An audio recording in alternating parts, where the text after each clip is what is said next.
Bismillahirrahmanirrahim. Alhamdulillahi rabbil alamin. Wa bihi nasta'in ala umurid dunya waddin. Wassalatu wassalam ala ashrafil anbiya wal mursalin Sayyidina wa habibina Muhammadin wa ala alihi wa sahbihi ajma'in. Qala al-musanniful imam Hujjatul Islam Abu Hamid Muhammad bin Muhammad Al-Ghazali rahimahullah wa nafa'ana bi ulumihi fid darain amin. Fa amma ma dzakarnahu fa huwa tafakkurun bi imaratil batin liyasluha lil qurbi wal wisal. Fa idza dayya'a jami'a umurihi bi islahi nafsihi famata yatana'amu bil qurbi. Walidhalika kana al-Khawwas yaduru bil bawadi falakiyahu al-Husain bin Mansur wa qala fima anta qala aduru bil bawadi uslihu hali fit tawakkul. Faqala al-Husain afnaita umraka bi imrani batinika fa ainal fana'u fit tauhid wal fana'u fil wahidil haq huwa ghayatu maqsidit talibin wa muntaha na'imis siddiqin. Wa amma tanazzuhu anis sifatil muhlikat fayajri majral khuruji anil iddati fin nikah wa ammal ittisabu bis sifatil munjiyat wa sairit ta'at fayajri majri tahyiatil mar'ati jihaziha wa tanzibiha wajhaha wa mashtiha sya'raha litasluha bidzalika liliqa'i zawjiha. Fa in istaghraqat jami'a umuriha bi tabri'atir rahim wa tazyinil wajh kana dzalika hijaban laha an liqa'il mahbub ila akhir.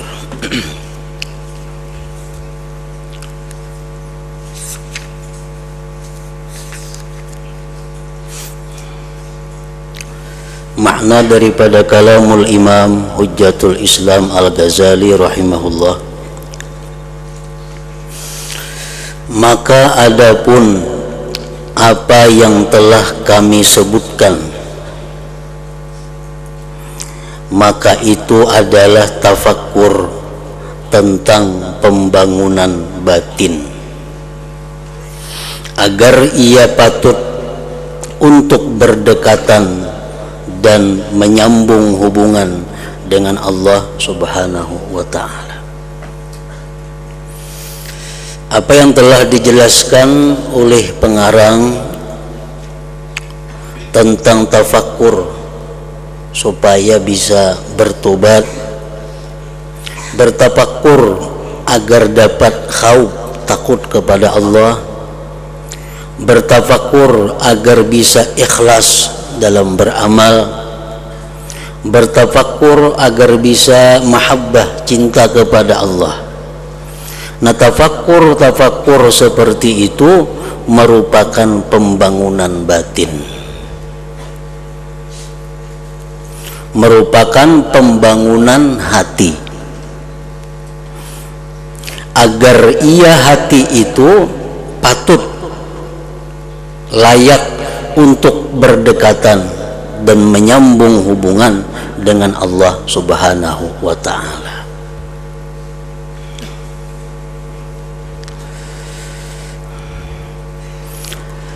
Maka apabila menyia-nyiakan semua umurnya untuk memperbaiki dirinya, maka kapan ia merasa nikmat, merasa lezat dengan berdekatan dengan Allah Subhanahu wa ta'ala? Kalau inya selalu bertafakkur untuk tobat, selalu tafakkur agar bisa ikhlas, selalu bertafakkur agar bisa cinta kepada Allah, itu aja yang diurusnya sehingga menghabiskan umurnya. Kapan inya bisa bersenang-senang, berlezat-lezat di dekat Allah Subhanahu wa ta'ala? Nah, jadi artinya bahwa kita bertafakkur agar bisa tobat, kita bertafakur agar bisa takut kepada Allah, kita bertafakur agar bisa ikhlas, itu ada masa-masanya, ada ukurannya. Jangan dihabiskan umur hanya untuk tafakur seperti itu.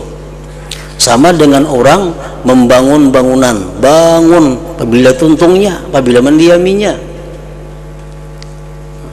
Tuntung di dapur, baiki pulang kamar. Baik sudah kamar, rumbak pulang dapur. Dapur baik, baiki pelatar. Pelatar baik, baiki pelapun. Itu aja diudak sepanjang umur. Kapan bisa menikmati bangunan itu?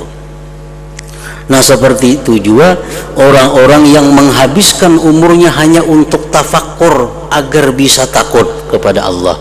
Itu aja diurusnya. Nah, apabila inya sampai agar bisa mendapatkan kelezatan dengan Allah Subhanahu wa ta'ala itu.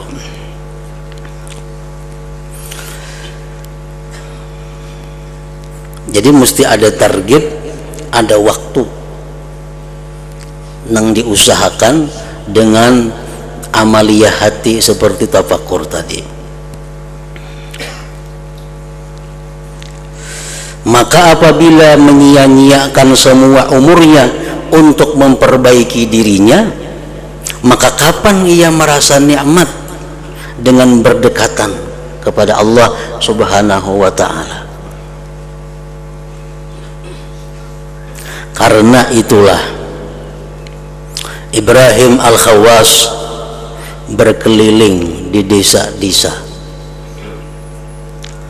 Lalu ia dijumpai oleh Al-Husain bin Mansur dan berkata, si Husain ini, sedang apa kamu keliling-keliling di desa-desa itu? Ibrahim Al-Khawas menjawab, saya berkeliling di desa-desa untuk memperbaiki keadaanku pada tawakal. Nah, jadi Husain ini si Ibrahim Al-Khawas ini selalu mengembara dari tempat ke tempat yang lain. Untuk apa? Untuk menguji sampai di mana tawakalnya kepada Allah. Begitu bertemu dengan Al-Husain bin Mansur, sedang apa engkau keliling-keliling ini? Ujar Sidin, untuk memperbaiki tawakal. Karena membagaimana di kota aja kada tahu tawakal seorang bujur atau kada, sampai atau kada. Lalu Al-Husain berkata, kamu habiskan umurmu dalam membangun batinmu. Ikam habiskan umur untuk mengurus batin, untuk mengurus hati. Maka di manakah menghabiskan umurmu pada panah dalam tauhid? Ada tertinggal tuh. Maka di manakah menghabiskan umur pada fana dalam tauhid? Artinya kalau ikam macam ini hanya keliling-keliling untuk menguji tawakal ikam, apabila ikam dapat rasanya kayak orang yang fana dalam tauhid. Padahal fana dalam tauhid itu merupakan sesuatu tujuan puncak dari seseorang yang ingin mengenal Allah Subhanahu wa ta'ala. Maka fana pada yang maha esa lagi maha benar adalah puncak tujuan orang-orang yang menuntut dan akhir kenikmatan orang-orang yang siddiq.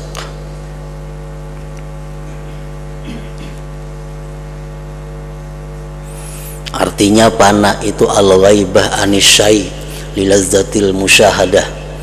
Sebagian ulama mengatakan bahwa pengertian fana itu adalah dia hilang dari sesuatu karena kelezatan menyaksikan sesuatu.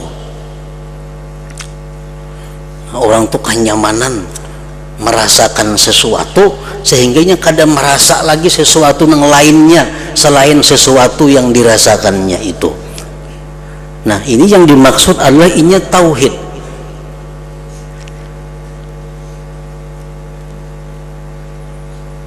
Inya memandang, inya musyahadah tentang umpamanya perbuatan Allah Subhanahu wa ta'ala. Begitu nikmatnya, begitu indahnya, begitu lezatnya dia memandang tentang perbuatan Allah Subhanahu wa taala, sehingga dari yang lain-lainnya inya kada merasakan lagi keberadaannya.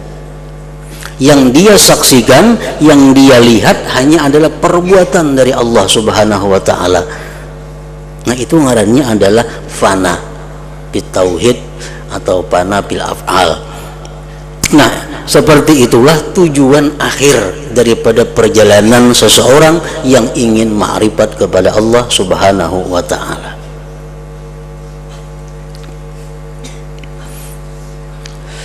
Jadi kayak apa kita membayangkan nyamannya, membayangkan nikmatnya, membayangkan lezatnya sesuatu tauhid itu. Jangankan di alam dunia ini, di dalam surga itu pun kenikmatan yang paling nikmat adalah begitu seseorang bisa memandang zat Allah Subhanahu wa ta'ala. Itu kelezatannya kada bisa ditandingi dengan kelezatan-kelezatan yang lain. Nah, begitu seseorang hamba sedang menyaksikan, sedang melihat keindahan daripada zat Allah itu, maka segala kenikmatan yang ada dalam surga hilang daripada pikirannya. Nah, itu di dalam surga. Dalam surga orang bisa melihat Allah dengan mata kepala. Nah, sedangkan di dalam dunia orang bisa menyaksikan Allah dengan mata hatinya. Nah, begitu lezatnya seseorang dengan mata hatinya itu menyaksikan tentang keesaan Allah, tentang perbuatan Allah, tentang sifat-sifat Allah, begitu asiknya, lezatnya dia menyaksikan itu, sehingga hilanglah segala apa yang ada di sekitarnya. Bahkan dia hilang daripada merasa keberadaan dirinya sendiri. Nah, itu yang disebut dengan fana. Fana itulah yang dicari oleh hamba yang ingin mengenal Allah. Dan fana ini kadakawa diusahai oleh kita. Karena fana itu semata-mata wahbatun minallah, pemberian daripada Allah. Kita makan wadai umpamanya, kayak apa nyamannya wadai itu, kayak apa lezatnya wadai itu. Amun kita dikiau orang masih mahirani, berarti kada seberapa nyaman lagi. Masih sadar ngarannya kita. Rahatan makan saling nyamanan dimakan.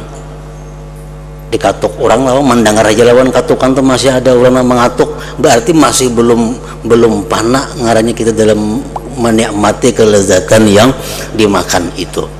Nah, orang-orang yang sudah diberi Allah bagaimana lezatnya, bagaimana nikmatnya fana dalam tauhid itu, dia kadang merasakan lagi, kadang menghiraukan lagi, kadang mendengarkan lagi selain Allah Subhanahu wa ta'ala. Nah, jadi fana itu didapat oleh seseorang hamba yang sudah melalui tahapan-tahapan perjalanannya menuju Allah Subhanahu wa ta'ala.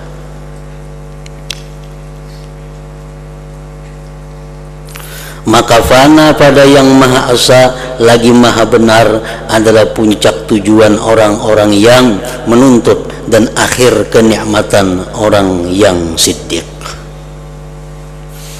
Kawalah kita supaya fana, kita misalnya adakah ilmunya supaya fana? Kada ada. Fana itu semata-mata anugerah Allah kepada orang-orang yang dicintainya. Kalau macam tobat itu kawa kita usahai, syukur kawa diusahai, sabar kawa diusahai, dengan pelajaran-pelajaran dan nasihat-nasihat kita bisa sabar. Kalau fana kada kawa, fana kada kawa. Orang tuh pahit liur, orang garing pahit liurnya, kita beri makani wadah yang nyaman-nyaman, kawalah kita menyamanakan inya supaya nyaman, kada kawa ngeliurnya pahit. Kayak apa aja nang disuruh lawan inya kada kawa, karena perasaan nyaman tuh kada ada pada dirinya. Nah, kayak itu juga macam fana ini kada kawa kita dapati dengan ilmu, tetapi fana ini adalah merupakan satu anugerah Allah Subhanahu wa ta'ala.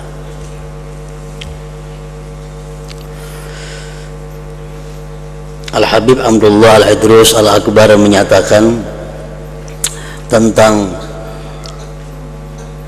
apa-apa yang diberikan Allah melalui usaha yang kita lakukan, maka Allah berikan sesuatu sebagai pembuktian bahwa apa yang kita lakukan itu diterima oleh Allah.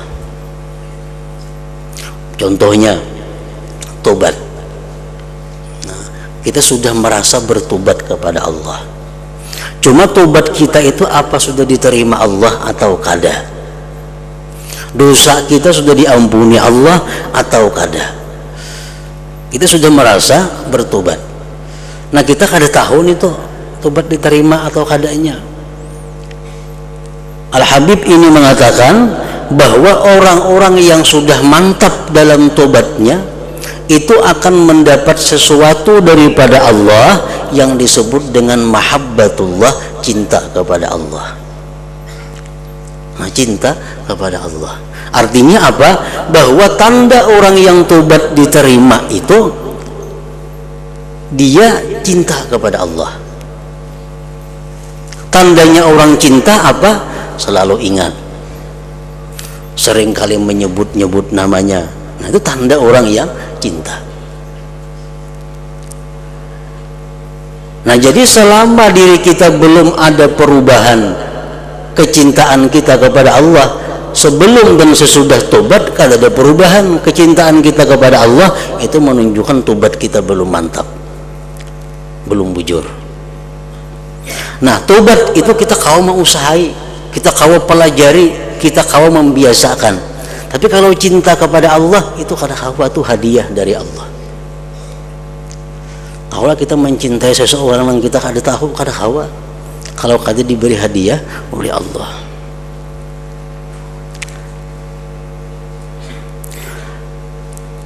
Nah, kemudian ujar beliau mengatakan bahwa termasuk dalam perjalanan seseorang manusia menuju Allah adalah dia wara. Wara ini ada ilmunya. Kayak apa supaya bisa wara? Ada ilmunya dan ada latihannya. Kau diusahai. Nah, apakah sekarang kita ini bujur wara atau kada? Kalau kita bujur-bujur wara, Allah pasti memberi sesuatu yang merupakan bukti kebenaran waraknya kita. Apa buktinya itu? Syauqun ilallah, rindu kepada Allah. Nah, orang yang wara itu kepingin hendak berjumpa dengan Allah. Kada katuju lagi lawan hidup dalam dunia ini, hendak lakas bertemu dengan Allah. Jadi amun orang wara minta panjang umur, ada bujur lagi waranya. Karena bertemu Allah hanya di alam, bukan di alam dunia ini. Nah, wara bisa kita usahai, tapi rindu kepada Allah kada kawa kalau kada diberi oleh Allah Subhanahu wa Ta'ala. Yang ketiga contohnya zuhud. Zuhud itu mengutamakan akhirat daripada dunia. Itu kawa dipelajari, kawa dilatih, kawa diusahakan agar kita zuhud. Nah, cuma apakah sekarang ini kita sudah zuhud atau kada? Allah ada memberikan tanda yang sekaligus hadiah untuk kita kalau kita bujur-bujur zuhud. Apa hadiah yang diberikan Allah? Khusyuk. Khusyuk. Nah, khusyuk itu anugerah Allah.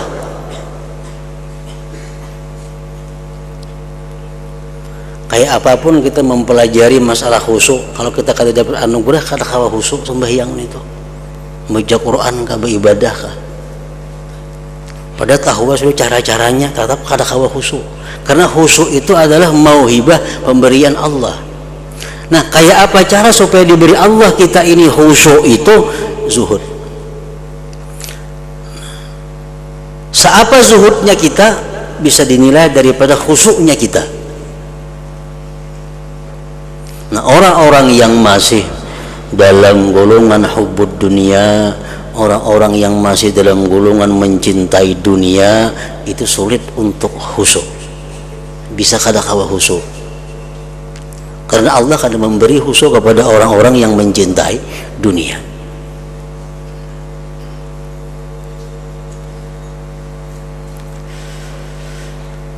Nah, contoh lain lagi, tawakal kepada Allah. Nah, tawakal ini ada pelajarannya. Tawakal ini ada ilmunya. Tawakal ini bisa dilatih. Nah, pelajari ilmu tawakal, kita latih diri kita untuk bertawakal kepada Allah. Nah, kalau tawakal kita itu sudah bujur, tawakal kita sudah mantap, hanya Allah memberikan sesuatu kepada kita yang disebut al-fana, fana tadi. Nah, jadi artinya orang-orang yang belum merasakan bagaimana tawakal itu kada akan bisa merasakan bagaimana fana dalam tauhid itu.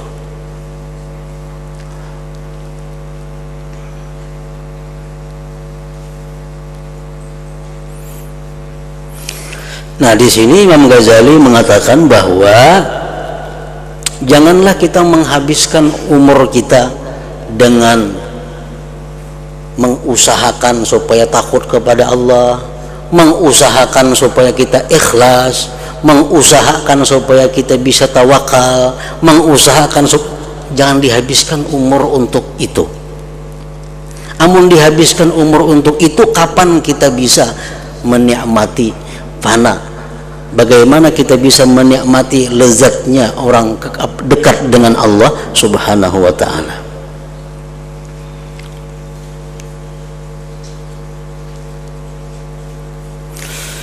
Adapun membersihkan diri dari sifat-sifat yang membinasakan, membersihkan diri dari sifat-sifat yang membinasakan, riya, sombong, dengki, maka itu berlaku seperti berlakunya keluar dari iddah dalam perkawinan.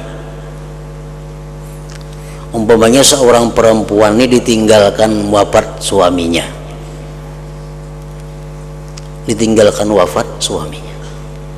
nah, kawala perempuannya kawin pulang, kada kawa kalau kada beiddah dulu. Apa gunanya iddah itu? Tabriatur rahim, membersihkan rahimnya. Nah, jadi kita berusaha membersihkan diri dari sifat-sifat yang tercela itu sama dengan perempuan dalam iddah untuk membersihkan rahimnya. Iddah itu ada kalau masanya,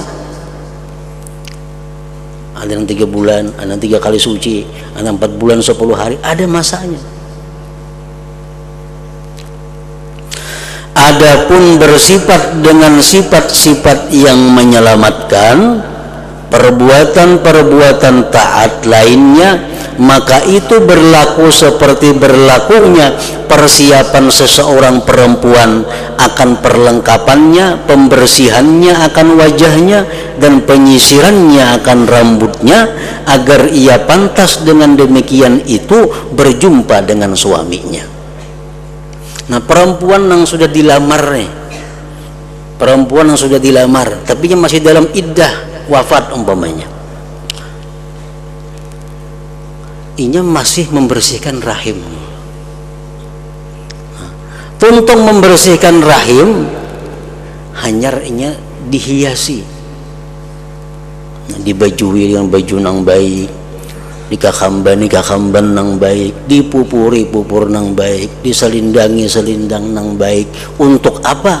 Untuk pacang betatai lawan suaminya. Nah, itu perumpamaan orang-orang yang sedang menghias dirinya dengan ikhlas, menghias dirinya dengan ridha, dengan tawakal, dengan syukur, dengan sabar. Itu adalah perhiasan-perhiasan yang dipersiapkannya untuk berdekatan dengan Allah Subhanahu wa ta'ala.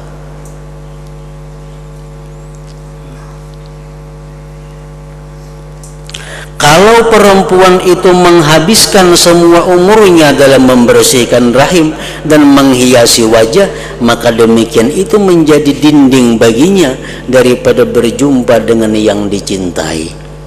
Nah, amun berhias kada bakal tuntungan pa bila betatainya.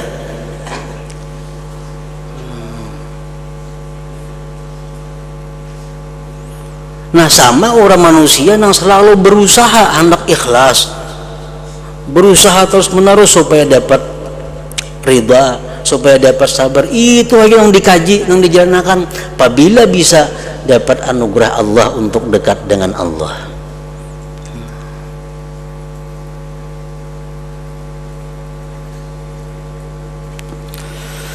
Maka begitulah semestinya kamu memahami jalan agama. Itulah jalan agama.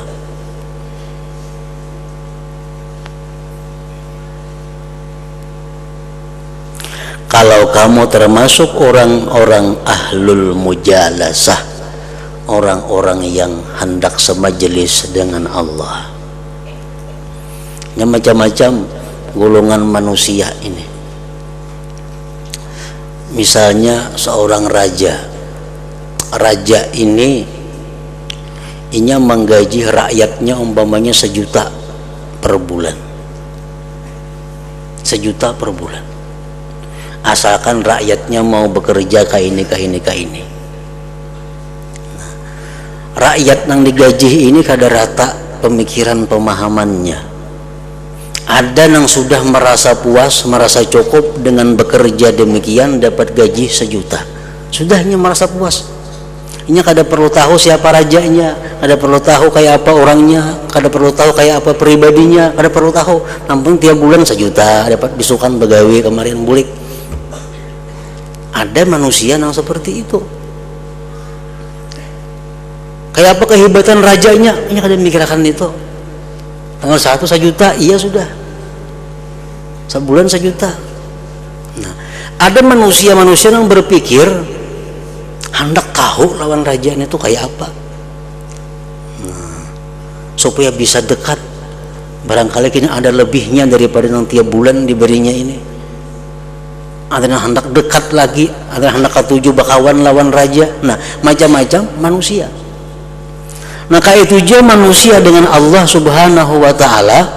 Ada yang punya prinsip yang penting mati jangan ke neraka, biar kada ke surga kada apa-apa.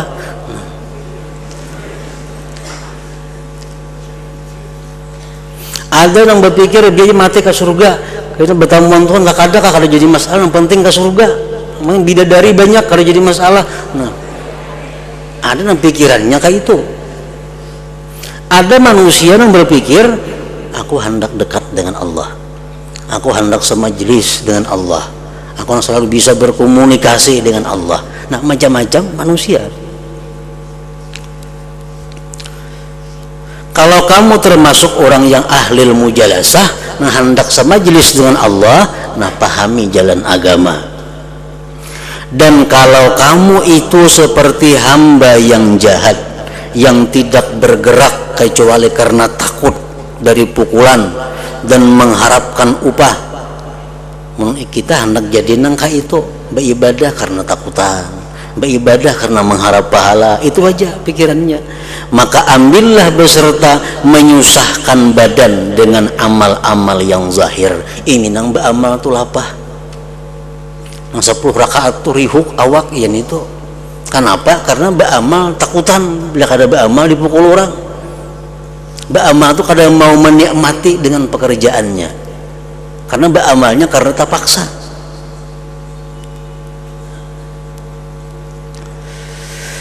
Sesungguhnya di antara kamu dan hati ada dinding yang tebal. Nah, orang ini hatinya terkunci.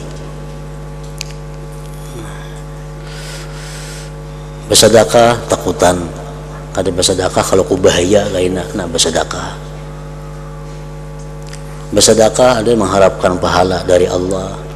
Nah, orang yang macam ini sakit, kada ada nikmatnya beramal itu. Maka apabila kamu menunaikan amal perbuatan dengan sebenarnya, ini beramal karena takutan lawan siksa Allah, beramalnya bujur-bujur, beramal, bujur-bujur beramalnya, maka kamu termasuk penghuni surga. Masuk surga juga matinya. Tetapi untuk mujalasah, untuk bermajlis dengan Allah, untuk sekedudukan dengan Allah, maka itu ada kaum yang lain, ada orang yang lain, ada masuk orang ini di situ.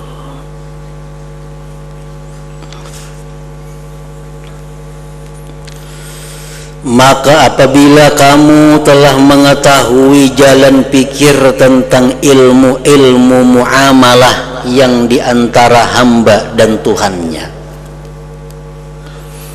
nah, kita sudah mengetahui ilmu muamalah. Ilmu muamalah dengan Tuhan itu artinya ilmu tentang tobat macam apa, ilmu tentang wara kayak apa, ilmu tentang zuhud macam apa, ilmu tentang syukur macam apa, ilmu tentang sabar macam apa, ilmu tentang khauf, raja, tawakal macam apa. Nah, sudah tahu nih tuh, maka semestinya kamu menjadikan demikian adat kebiasaanmu pagi dan sore. Maka janganlah kamu lalai dari dirimu dan dari sifat-sifatmu yang menjauhkan dari Allah Ta'ala, dan keadaan-keadaanmu yang mendekatkan kepada Allah Subhanahu wa Ta'ala. Jangan lalai. Jadi kita mesti tahu apa sifat-sifat yang menjauhkan dari Allah, apa sifat-sifat yang mendekatkan kita kepada Allah. Nah, itu kita periksa pagi dan sore.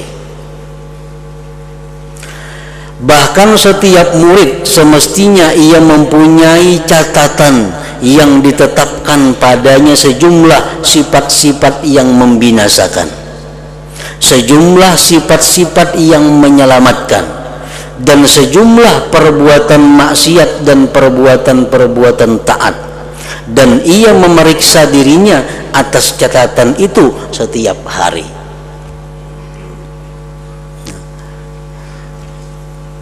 Umpamanya sabar, syukur, kita periksa. Nah, aku selama ini sudah bisa sabar, sekarang aku sudah bisa sabar. Nah, curit, artinya sekarang kalau sudah bisa sabar, kada perlu lagi tafakur untuk mencari sabar karena sudah bisa. Nah, kemarin sebuting nggak jadi pikiran lagi. Syukur, nah sekarang aku sudah bisa bersyukur, sudah bisa jadi orang yang syukur. Curit, syukur. Nah, artinya apa? Kada usah lagi berpikir mencari dalil-dalil supaya bisa jadi orang yang bersyukur. Mak dua buteng itu nang kawa diambil sifat-sifat nang menyelamatkan, supaya jangan membuang waktu dengan membaiki tadi, supaya jangan membuang waktu dengan membangun hati terus menerus, kayaknya kada bakal untungan.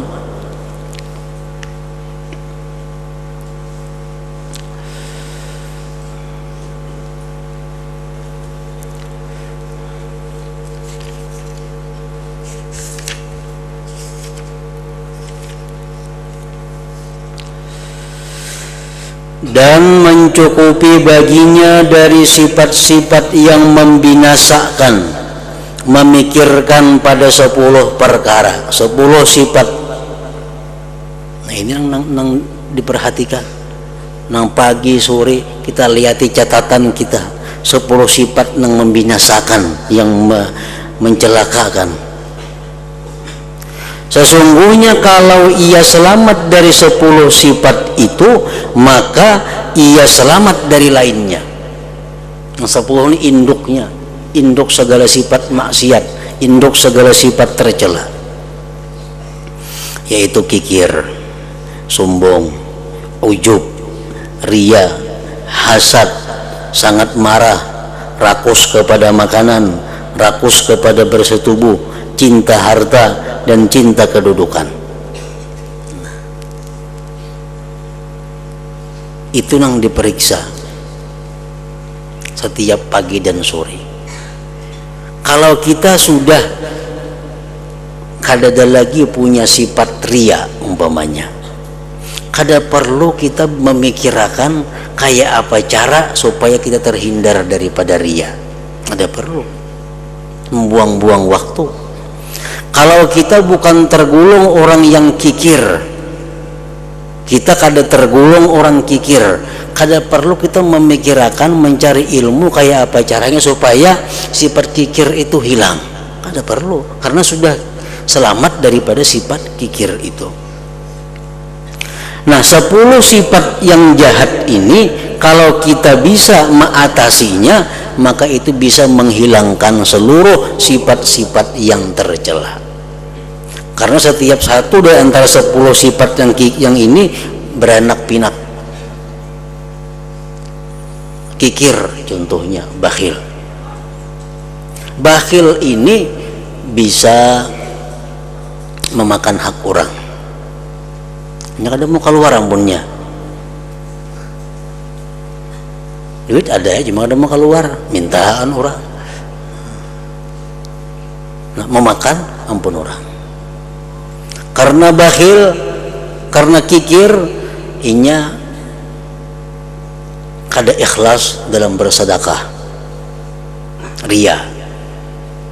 Karena bakhil, inya kada bujur dalam berzakat. Nah, jadi kalau orang itu selamat daripada bakhil, kikir ini, banyak sifat-sifat buruk yang hilang. Jangankan inya memberi orang, jangankan bersedekah sunat, inya melaksanakan yang wajib berzakat saja mun kawa diakalinya kayak apa? Supaya manfaatnya tabulik ke seorang. Itu kada sah zakatnya. Nah, zakat nah besuakan motor ulah kada boleh nih tuh beri zakat tapi besuakan motor ulang disuruh. Nah, zakat sapuyakan rumah kada kawa. Nah, zakat kajiakan Quran sahatam kada kawa. Zakat ini hak orang yang ada pada diri kita. Jadi zakat itu harta orang yang ada di rumah kita. Jangan merasa ampun seorang. Nang orang kada bujur berzakat ini merasa zakat itu duit seorang. Padahal itu duit orang. Nang mesti diserahkan kepada nang berhak. Nah, kenapa demikian terjadi? Karena kikir. Nah, kenapa seseorang itu kikir? Karena merasa nang mendapat duit itu usahanya seorang kada berian Allah. Tuhuk mencari titik paluh jar nyata oleh duit lalu kikirnya kada merasa bahwa tenaga yang diberi itu berian Allah, rezeki dari Allah, seorang ini hanya jalannya aja. Nah, karena merasa usaha ini seorang, nang lapah gerak-gerik ini ampun seorang, ditimbul si kikir ini. Nah, selamat dari kikir, banyak selamat dari nang sifat buruk lainnya. Nang berzakat mestinya bulan Muharram, ditunda ke bulan Mulut. Yang makanya duitnya pas Mulut jadi gunakan. Nah, daripada kikirnya orang ini nih, Mulut duit zakat, ngapa? Mana menunda zakat ke bulan Mulut daripada kulirnya keluar duit. Padahal zakat tuh ampun orang. Ada nama macam itu. Betakon boleh lah, ada yang boleh bang macam itu. Nah,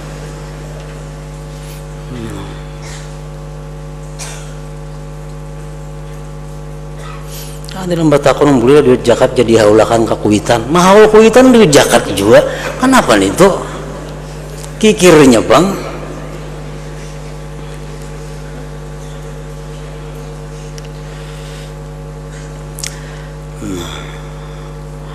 Dan daripada sifat-sifat yang menyelamatkan ada 10, yaitu penyesalan atas dosa-dosa, sabar atas bencana, ridha dengan qada, bersyukur atas segala nikmat, sikap tengah antara takut dan harap, zuhud pada dunia, ikhlas dalam amal perbuatan, bagus budi pekerti terhadap makhluk, mencintai Allah Ta'ala dan khusyuk kepadanya.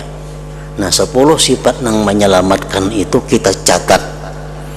Nah yang mana kita belum kawa, belum bisa mendapatkannya, tafakur, cari dalilnya, cari ilmunya, kayak apa caranya supaya bisa jadi orang nang ridha, jadi orang nang sabar. Nah kalau sudah bisa dicurit, kada perlu lagi diusahakan untuk mengurangi pikiran-pikiran kita kepada yang sudah ada. Nah maka inilah 20 macam sifat, yaitu 10 yang tercela dan 10 yang terpuji. Manakala ia dijaga dari sifat-sifat yang tercela satu sifat saja, maka ia menggariskan atas satu sifat itu di dalam catatannya, dan ia meninggalkan berpikir padanya. Ini sudah selamat daripada kikir, curit, tidak perlu lagi dipikirkan itu. Dan bersyukur kepada Allah Ta'ala atas terjaganya dari satu sifat itu, dibersihkan hatinya padanya. Dan ia tahu bahwa demikian itu tidak dapat sempurna kecuali dengan taufik Allah Ta'ala dan pertolongannya padanya. Kaulah kita menghilangi sifat yang tercela, kalau kada ditolong Allah kada kawa. Orang yang dulunya kikir jadi pemurah, kawalah kada kawa kalau kada ditolong oleh Allah. Dan jikalau Allah Ta'ala menyerahkan demikian itu atas dirinya, kita nih hendak membaiki diri, kada ditolong oleh Allah, niscaya tidak mampu menghapus sekurang-kurangnya sifat yang hina dari dirinya.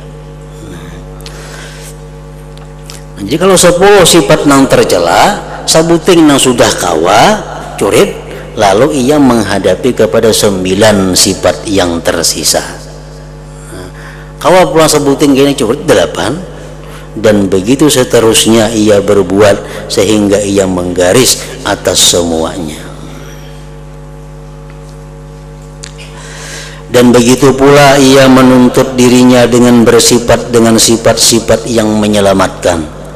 Apabila ia telah bersifat dengan sifat daripadanya seperti tobat dan penyesalan umpamanya, maka ia menggariskan atasnya dan ia menyibukkan diri dengan sisanya.